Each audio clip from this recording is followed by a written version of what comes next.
Hello, in this video I just want to talk about using spreadsheets. Spreadsheets are really useful for organizing yourself and doing your accounts and anything to do with numbers really. So I'll just show you a few basics to begin with, and I'll start with just typing in something like date here, and let's just say item, number of items. Alright, and we'll work out some other things in a second. So date wise, I'm just going to put in today's date, which is the 27th of 5th 22. What normally happens is it will be based on American format, which will be 5/27/22, and just now it probably can't even read this information. If I try and drag this off, you can see it's increasing the last number. So this little box to the right here actually automatically adds 1 to the end, kind of regardless of what is there. It doesn't know this is a date. So what I'm going to do is just clear all that by dragging this empty cell over using the little drag box. And what I'll do is I'll format this to be a number, but it will be a date. Right, you can see how it's the American format of month, then the day and the year. So you can actually do custom date and time format, and you can have something different like I like this one because it's quite nice, or you do this one, 5th August, and it's easier to read then for me, at least being British.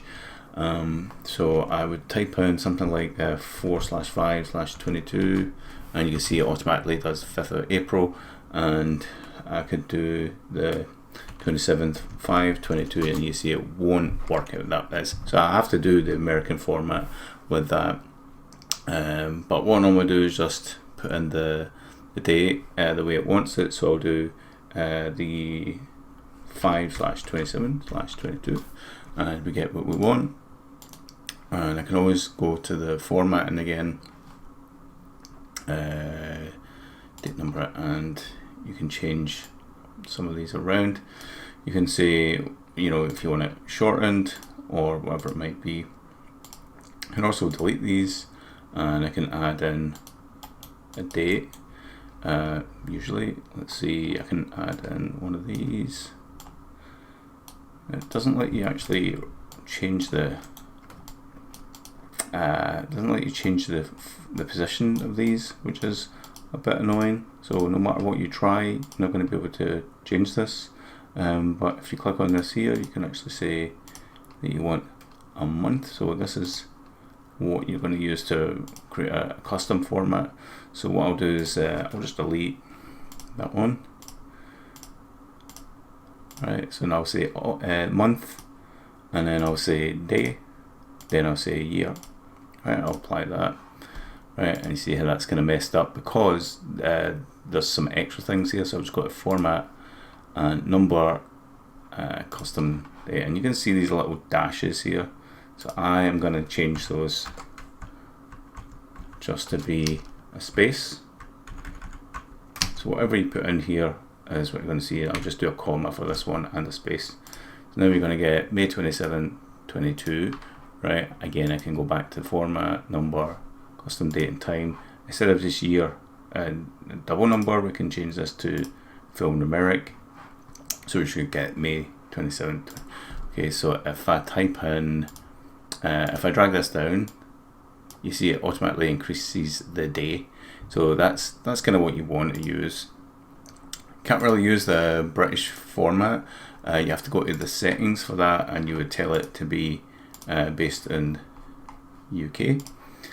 Save and reload. And now if I put in the date, well, it should have, you see how it's reformatted these automatically for me. So now if I put in 27/5/22, it's going to use, let's just drag this down first so they all get the same formatting. So I'll do 27/5/22. It will now use that formatting. So it's a good idea to drag this down first so that they all get the formatting, and just delete the contents. Now they're kind of programmed in. So I'll do 27/5/22. I'll get the formatting.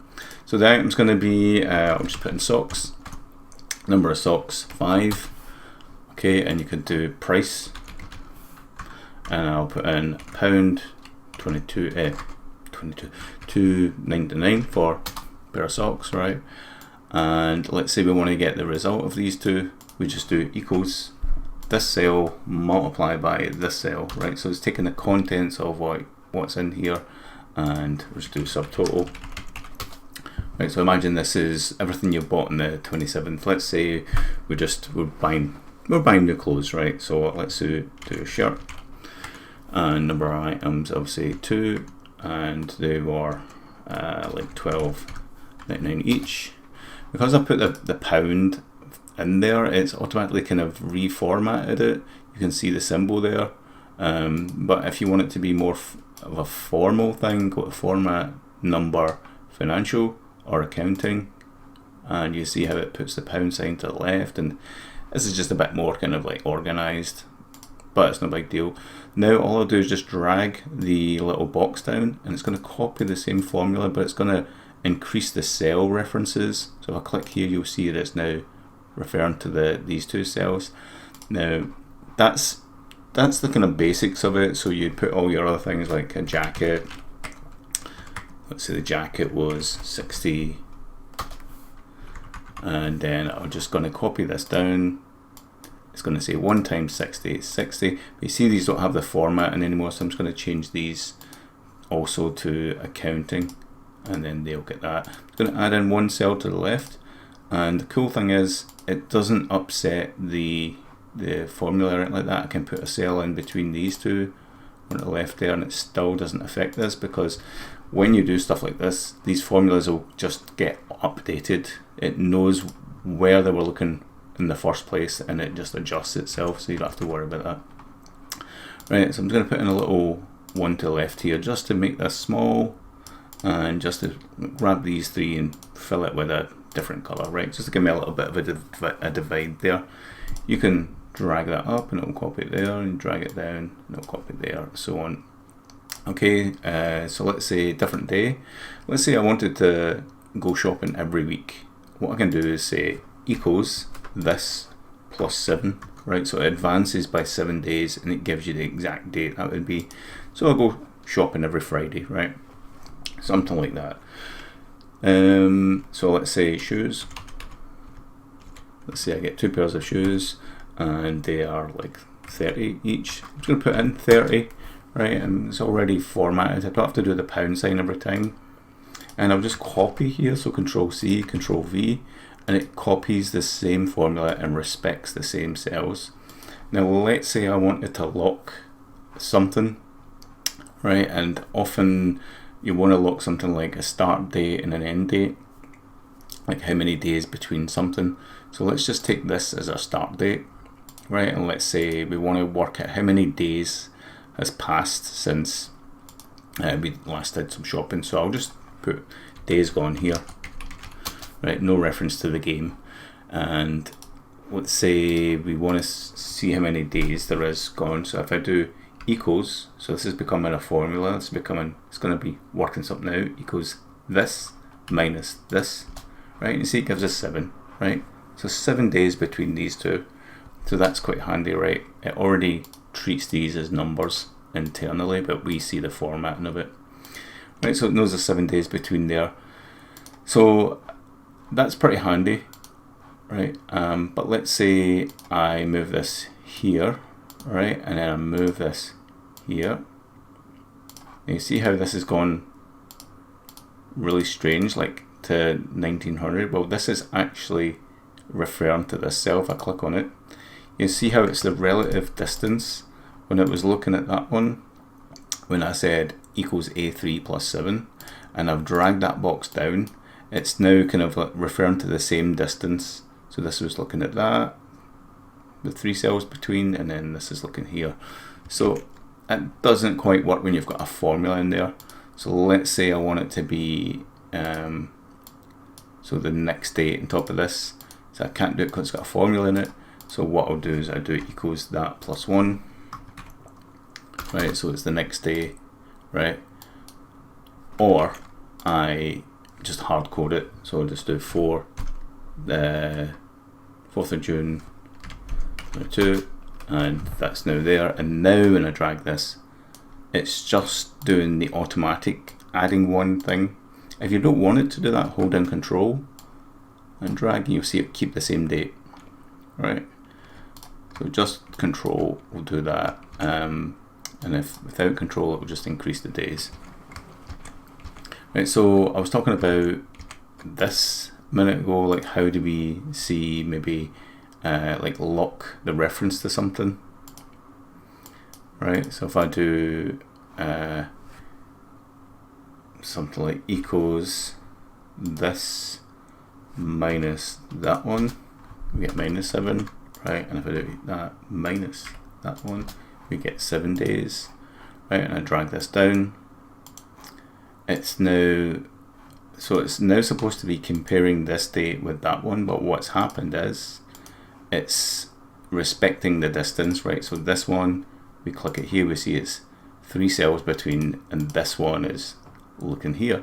But let's say we want it to always look at this first date. Well, we just lock it. We lock the we don't have to lock this because it's always going to be the same, but we have to lock this position, so it's always going to be A3, right? So I'll go back to that one and just do $3, right? It's going to lock this what do you call it, the row, right? So now when I drag this down, it's always looking at that, so you see that doesn't change. And I can drag this all the way down, and I can do all sorts of dates in here.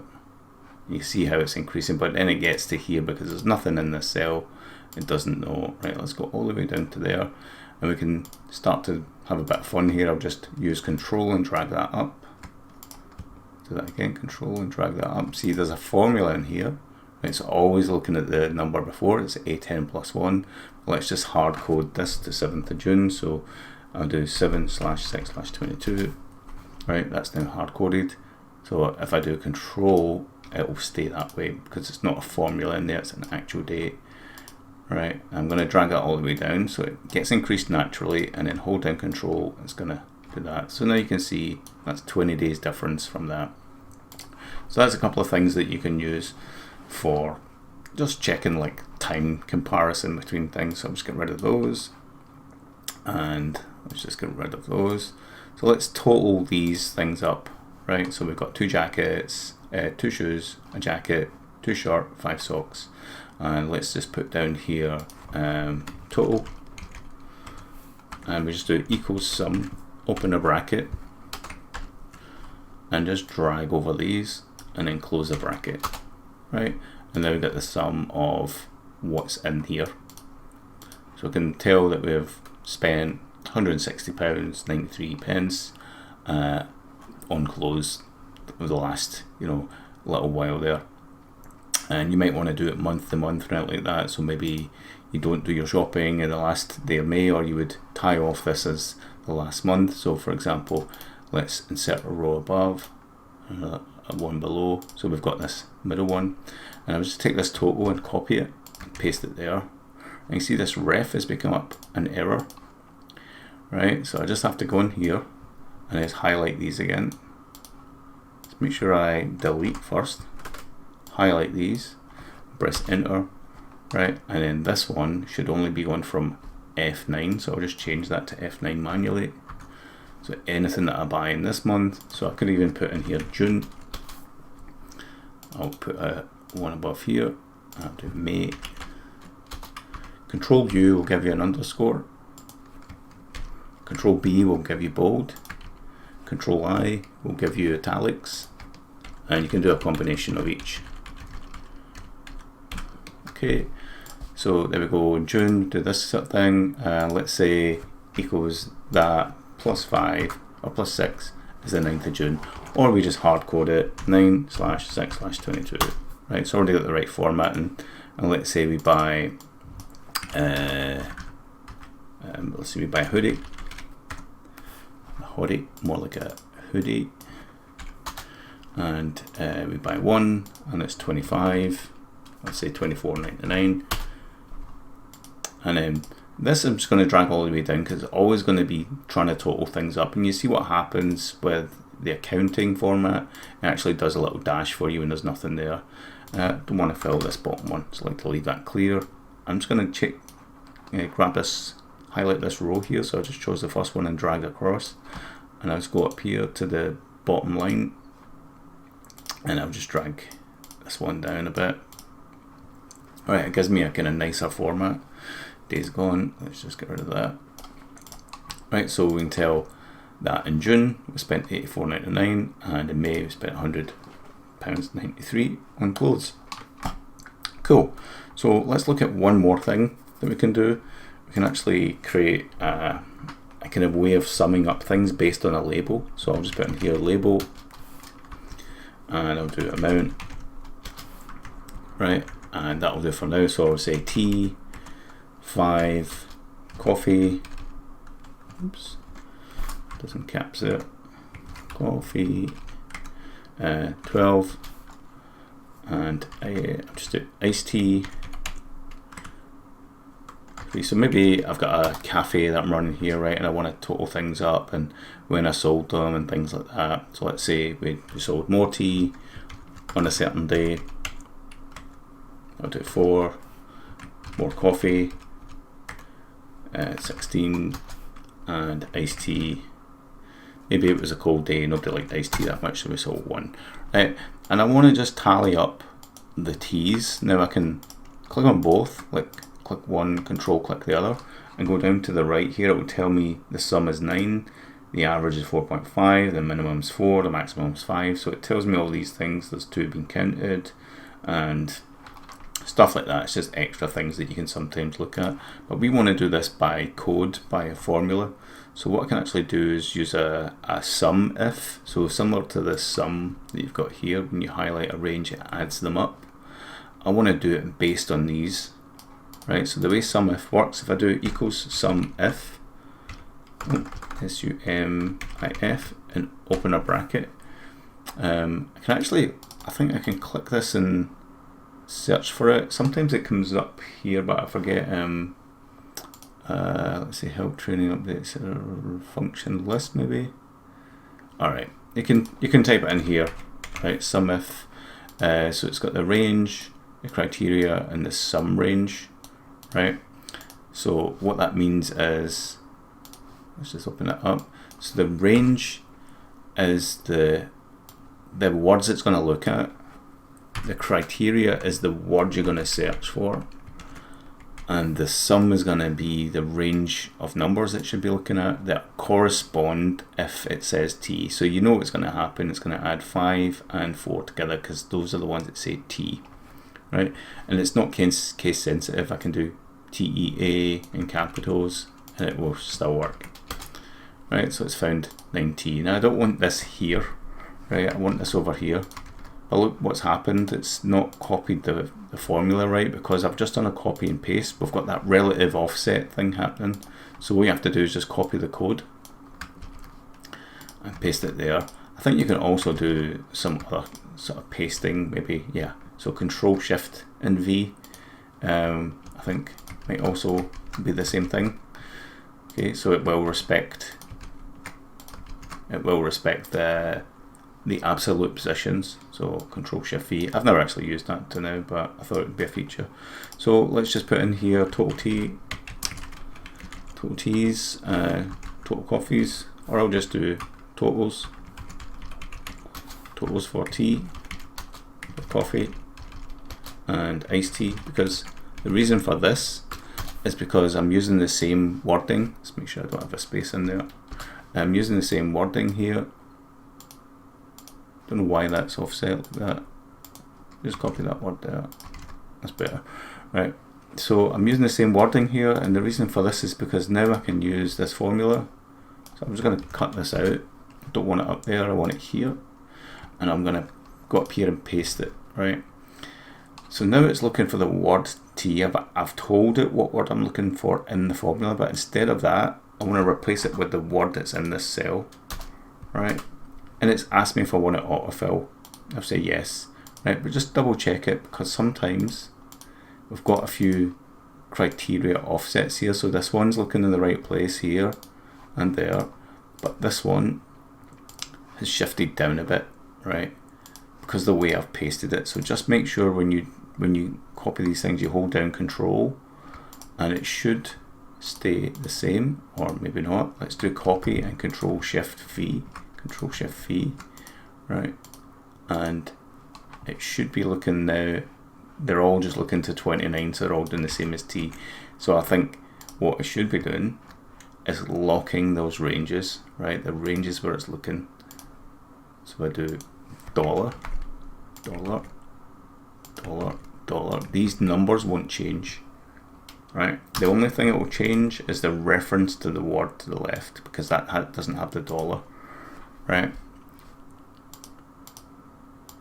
So now we've got iced tea, there's 4 of them. Coffee, yeah, there's 28.